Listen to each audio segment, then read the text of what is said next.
Сәбізден осындай дәмді салат жасағыңыз келсе, видеоны соңына дейін көруді ұсынамын. Бірінші сәбізімізді тазалап, аршып, жуып аламыз. Одан кейін үккіштен жақсылап өткізіп аламыз. Менде үккіштен өткізілген 3 килограммдай сәбіз. Жақсылап барлығын үккіштен өткіземіз. Мінекей дайын болды. Енді бірінші тұз саламыз. 2 ас қасықтай.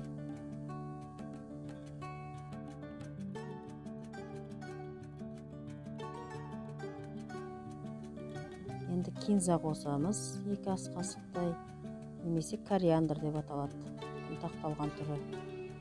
Ол сәбіз салатыңызға керемет бір дәм береді. Бұл кинзаны бүкіл тамаққа қоссаңыз да керемет дәм береді. Енді қара бұрыш. Қара бұрышты өз қалауымызша себеміз. 1 қасықтай, ас қасықтай. Кішкене араластырып қоямыз. Басқа бұрыштарды себем дегенше бойына сіңіп тұра берсін. Енді қызыл бұрыш. Қызыл бұрышты көбірек қоссаңыз ащылау болады, азырақ қоссаңыз ащысы аздау болады. Өз қалауыңызша қоса бересіздер.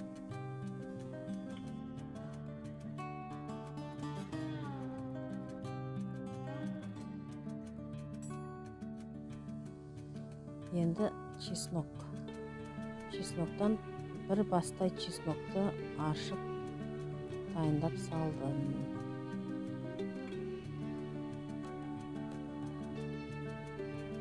Оны да жақсылап араластырып қоямыз.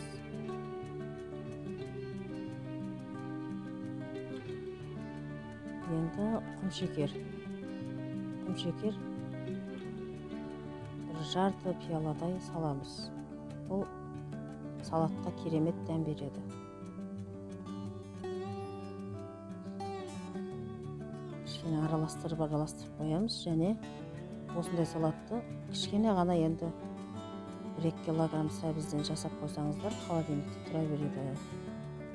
Тамақпен өте жақсы сіңімді болады. Өзінің бойында витаминдер көп.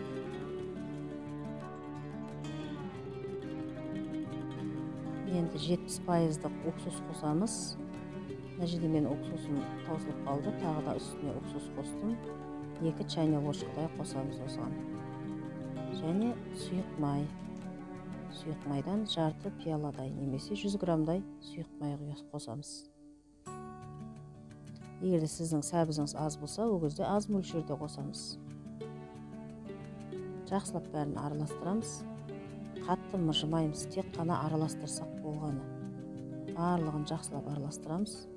Өзі бойына бүкіл приправалар сіңіп, астына соғы шығады.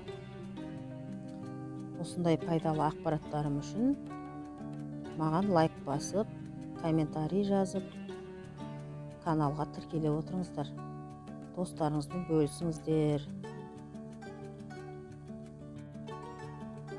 Салаттың арасына укроп, петрушка, немесе тұздалған қияр, немесе тұздалмаған қияр, әр нәрсе қоса берсеңіздер болады. Ал енді келесі видеода кездескенше сау, саламат болыңыздар.